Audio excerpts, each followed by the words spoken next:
बीडच्या 2 कोटीच्या खंडणी प्रकरणामध्ये मोठी अपडेट आहे। खंडणी प्रकरणामध्ये वाल्मिक कराडच्या अडचणीमध्ये वाढ होण्याची खूप मोठी शक्यता आहे। खंडणी प्रकरणी अटकेत असलेल्या विष्णू चाटेंनी चौकशीमध्ये मोठी कबुली दिलेली आहे। वाल्मिक कराडने पवनचक्की कंपनीच्या अधिकाऱ्यांशी फोनवरती संभाषण केलं होतं। वाल्मिक कराडचं अधिकाऱ्यांशी बोलणं झालंय अशी चाटेंनी कबुली दिलेली आहे। सीआयडी न्यायालयामध्ये सादर केलेल्या अहवालामध्ये मोठा खुलासा त्याने केलाय। विष्णू चाटेच्या फोनवरून कराडने धमकी दिल्याचा कंपनी अधिकारी यांनी या संदर्भात तक्रार दिली होती। कराडने कंपनी अधिकाऱ्याशी बातचीत केली असल्याचं चाटेनं कबूल केलेलं आहे। या क्षणीची महत्त्वाची अपडेट आहे। वाल्मिक कराडची सगळी जी परिस्थिती आहे ती आणखीन बिकट होण्याची शक्यता आहे। थोडक्यात आपल्या फोनवरनं वाल्मिक कराडने अधिकाऱ्यांशी बोलून त्यांना धमकी दिल्याचं आता कबूल केलेलं आहे विष्णू चाटेने।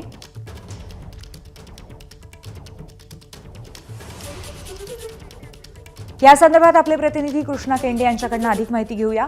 कृष्णा, आणखीन माहिती समोर येते आणि आता खंडणी संदर्भामध्ये थेट संबंध जो वाल्मिक कराडचा आधी मान्य होत नव्हता तो जोडला गेलेला आहे। अधिक काय माहिती द्याल?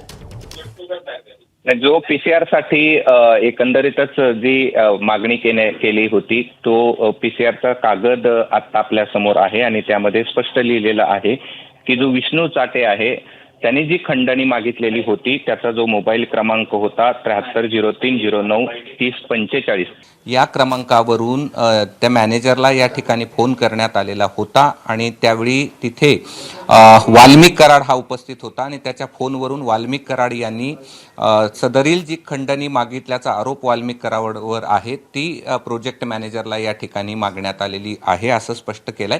आणि सीआयडीच्या तपासामध्ये विष्णू चाटे यांनी तशा प्रकारची माहिती दिली आहे अशा प्रकारचं देखील या रिपोर्टमध्ये म्हटलेलं आहे आणि त्यामुळे या विष्णू चाटेच्या कबुली जबाबामुळे वाल्मिक कराड याच्या अडचणी निश्चित वाढणार आहेत आणि यानुसार असं स्पष्ट होत आहे किंवा सीआयडी असं म्हणते आहे की विष्णू चाटेच्या मार्फतच या ठिकाणी वाल्मिक कराड यांनी खंडणी मागितलेली होती आणि त्यामुळे आता वाल्मिक कराडचा जो आरोप आहे ते या ठिकाणी विष्णू यांनी चाटेंनी मान्य केल्याचं या ठिकाणी समोर येत आहे।